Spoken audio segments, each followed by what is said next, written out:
All of you are most welcome to Career Plus. This is my first video based on class 11 physics. Through this video, we are going to discuss about the physical quantity. Physical quantity is the most important topic for the whole physics, not only for ACES, not only for degree courses. Throughout the academic session, when you are going to study physics, physical quantity played a big role. Okay. So, this video to me. ভৌতিক ৰাশিৰ বিষয়ে discuss কৰিম basically দুই ধৰণৰ ভৌতিক ৰাশি আমি পাওঁ বেসিক অৰ ফান্ডামেন্টাল যোনটো মৌলিক আৰু ডিৰাইভ বা যৌগিক keep on watching the video till the end. Let's start the physical quantity. Let's take a very simple example. ভৌতিক ৰাশিৰ বিষয়ে জনাৰ আগতে আমি সৰু এক্সাম্পল এটা লৈ লৈছো আছে আমি পৃথিৱীত যিমান মানুহ দেখো প্ৰতিজন মানুহে দেখাত সামান্য হলেও বেলেগ বেলেগ হয় as we know we all person are different from each other when we observe one then okay he has different lookup or say suppose he has different lookup we all differ by some shape or size I mean to say we all are different from each other. Okay, that means we are having different nature or different characteristics. Amar প্ৰতিজনৰে বেলেগ বেলেগ কি আছে প্ৰকৃতি আছে বা বৈশিষ্ট্য আছে so যদি আমি নাম দিয়া সিস্টেমটো নকৰিলো হেতেন সো আমি হেই মানুহজন এই মানুহজন or say suppose that person this person so it's a problematic way. So that means to simplify the system I প্ৰতিজনৰে different characteristics বেলেগ বেলেগ বৈশিষ্ট্য প্ৰতিজন মানুহ পৃথক কৰাৰ কাৰণে আমি পৃথক পৃথক কি ব্যৱস্থা কৰিলো পৃথক পৃথক নামৰ ব্যৱস্থা কৰিলো তো প্ৰতিজনক এটা different বেলেগ বেলেগ নাম দিয়া হ'ল ওকে so that means এই যোনটো নাম that means প্ৰতিটো নামে আমাক কি দিলে প্ৰতিজন বেলেগ বেলেগ মানুহ নিৰ্দেশ কৰিলে সো একেদৰে তো এই নামটো আমাৰ কাৰণে এটা physical quantity right okay so after that take another example say the two things দুটা বস্তু so this is that much এইখিনি and the pen so this is that much so if you compare আমি যদি তুলনা কৰো আমি compare কৰি চাও so দেখিলে গম পাম so this is small and that one comparatively big okay but what কি small বা কি big হয় okay so this is we all agree আমি কি নাম দিলু হিটো length that means this is small in length this is comparatively greater in length as compared to that okay so আমি কি কব পাৰো length হল এটা নাম যিয়ে বস্তু এটা কিমান চুটি বা কিমান দীঘল সেই বৈশিষ্ট্যটো নিৰূপণ কৰে তো finally we can say length is the name of the nature or characteristics of a particular body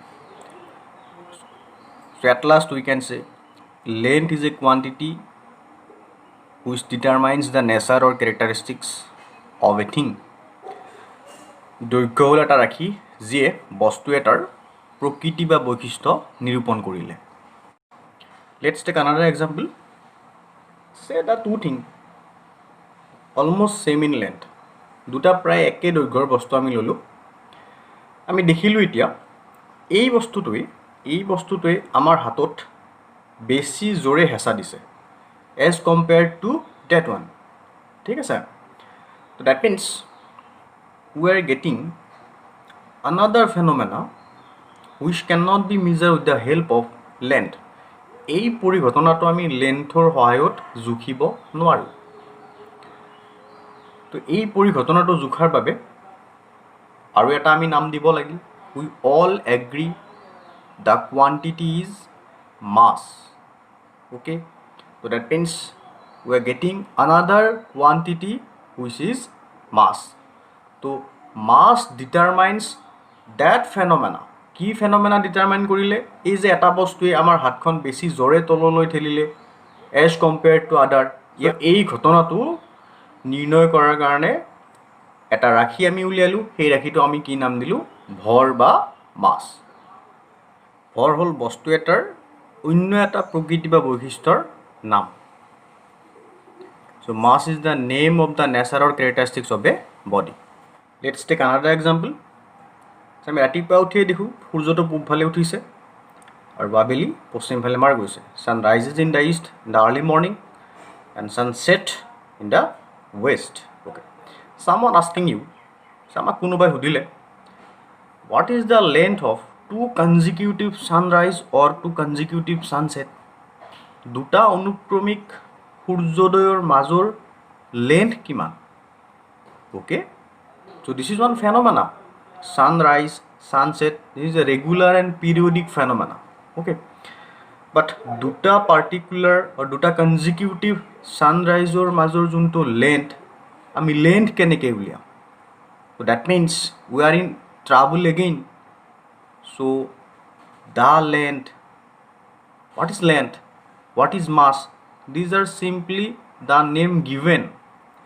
So same way, to know the phenomena, we are choosing another name which is called time.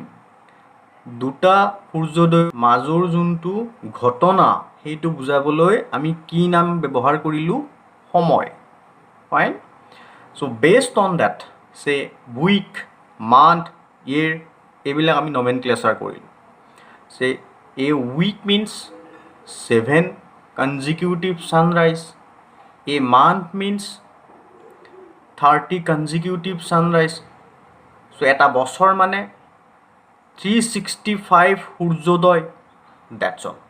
Okay. So that means time is the name of a particular nature or characteristics of a phenomena. তো সময়টো কি? সময়টো আমি কি বুজিলোঁ? সময় হ'ল পৰিঘটনা এটাৰ প্ৰকৃতি বা বৈশিষ্ট্যৰ নাম। চ' এনেদৰে প্ৰতিটো ৰাশিয়েই হ'ল এটা এটা নাম, যিয়ে যিকোনো এটা বস্তুৰ বা যিকোনো এটা পৰিঘটনাৰ কি বুজাব পাৰে? প্ৰকৃতি বা বৈশিষ্ট্য বুজাব পাৰে। So' we can define quantity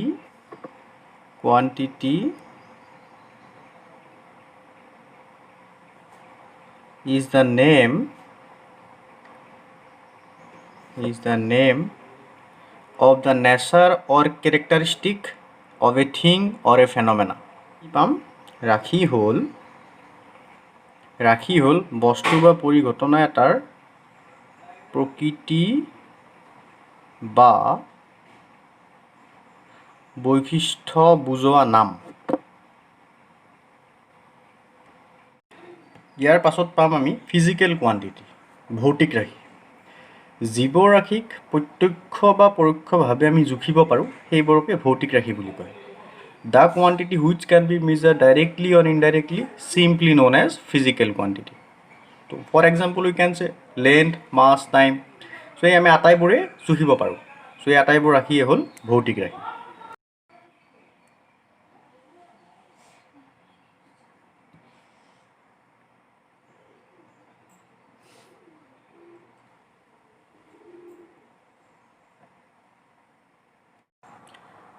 Now there are two different types of physical quantity. One fundamental or basic and another derived. There are 7 physical quantity which are independent, which does not depend on other.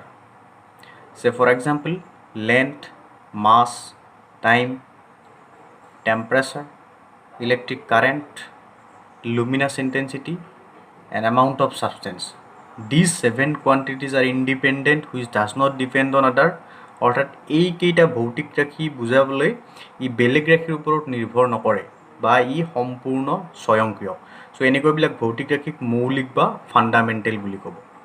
চ' এই 7টাৰ বাহিৰে বাকী যিমান ভৌতিক ৰাশি আছে এই আটাইবোৰে এই 7টাৰ ভিতৰৰ যিকোনো দুটা তিনিটা চাৰিটা ৰাশিৰ ওপৰত নিৰ্ভৰ কৰে সো দ্যাট মিন্স যিবিলাক ফিজিক্যাল কোৱান্টিটি ফান্ডামেন্টাল কোৱান্টিটিৰ সহায়ত এক্সপ্ৰেছ কৰা হয় ফান্ডামেন্টাল কোৱান্টিটিৰ সহায়ত প্ৰকাশ কৰা হয় সেইবিলাক ক'ব যৌগিক বা ডিৰাইভ ফিজিক্যাল কোৱান্টিটি সে ফৰ এক্সাম্পল এটা সিম্পল ফেনোমেনা আমি লৈ লৈছো সে এইখিনিৰ মাজৰ ডিস্টেন্সটো সেম আছে দুজন মানুহে ইয়াৰ পৰা জাৰ্নি ষ্টাৰ্ট কৰিছে দৌৰা সো ইয়াৰ পৰা ইয়ালৈকে দৌৰি যাব ওকে সো আমি দেখিলো মানুহ দুজন এজন সোনকালে গৈ পালে আৰু আনজন তাতকে অকমান দেৰিকৈ গৈ পালে তো দ্যাট মিন্স ডিস্টেন্সটো একে আছে লেন্থটো একে আছে তো এজনে কম সময়ত গৈ পালে আৰু আনজন অকমান বেছি সময় ললে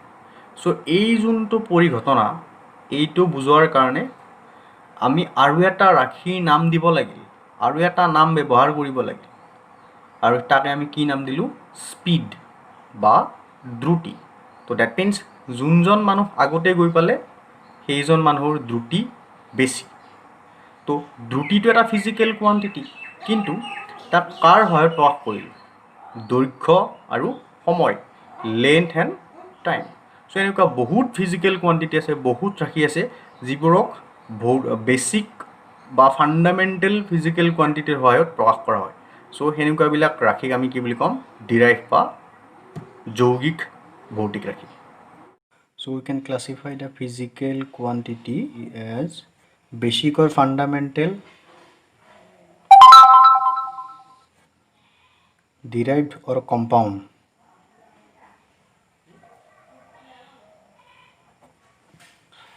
দুটাৰ মাজৰ ডিফাৰেন্সটো মই কৈ দিলোই মাত্ৰ ইয়াতে লিখাই দিছো তোমাক ফাৰ্স্ট ওয়ান মাস সাতটা মৌলিক ৰাশি সিৰিয়ালি দিয়া আছে প্ৰতিটো মৌলিক ৰাশি মই এসআই এককটোত লিখি দিছো mass KG length metre time second temperature kelvin বিদ্যুৎ প্ৰবাহ এম্পিয়াৰ দ্ৰব্যৰ পৰিমাণ মোল luminous intensity দীপন প্ৰাবল্য কেন্ডেলা নেক্সট স্টেপ আমি কেইটামান যৌগিক ৰাশিৰ এক্সাম্পল চাই লওঁ স্পীড দ্ৰুতি মিটাৰ পাৰ সেকেন্ড তো মিটাৰ লেন্থ সেকেন্ড সময় দ্যাট মিন্স স্পীড বা দ্ৰুতিক এই দুটা মৌলিক ৰাশিৰ সহায়ত প্ৰকাশ কৰিলো সো সেই কাৰণে স্পীডটো এটা যৌগিক সো স্পীড আৰু ভেলোচিটি একেই জাস্ট ডিফাৰেন্সটো এইটোৱে স্পীডটো স্কেলাৰ ৰাখি ভেলোচিটি বা বেগ হল ভেক্টৰ ৰাখি সো আমি ভেক্টৰ আৰু স্কেলাৰ যেতিয়া পঢ়িম সো আমি এই দুটাৰ ডিফাৰেন্সটো পাই যাম ওকে সো নেক্সট এনেকুৱা বহুত এক্সাম্পল আছে সো একফালৰ পৰা মই লিখাই দিছো ফোৰ্স বল তো এনেদৰে প্ৰেছাৰ ফোৰ্সৰ এসআই একক আমি জানো নিউটন আৰু নিউটন মানে একচুয়ালি কি হয় KG metre per second square so এতিয়া ইয়াতে তিনিটা ফান্ডামেন্টাল বা মৌলিক ৰাশি জড়িত হৈ আছে কেজি ভৰ মিটাৰ দৈৰ্ঘ্য সেকেন্ড সময় যেনেদৰে প্ৰেছাৰৰ এসআই একক পাস্কেল আৰু একচুয়ালি পাস্কেল মানে নিউটন পাৰ মিটাৰ স্কয়াৰ তোমালোকে ফৰ্মুলাটো পাইছা p = f/a সো একেদৰে আমি লিখিব পাৰো এক্সিলাৰেশন বা ত্বৰণ এসআই একক মিটাৰ প্ৰতি সেকেন্ড স্কয়াৰ সো এনেকুৱা বহুত ৰাশি আছে যিবোৰ আমি এইবিলাক মৌলিক ৰাশিৰ সহায়ত প্ৰকাশ কৰো সো গতিকে এই সাতটাৰ বাহিৰে বাকি যিমানবোৰ একক আছে সেই আটাইবোৰ একককে আমি কোড ধৰিম যৌগিক ৰাশিত ধৰিম okay Hope all of you understand the topic properly. Please like the video, share the video and subscribe our channel. Keep on watching Career Plus. Be continue with us and give your suggestion on the comment section. Thank you for watching the video.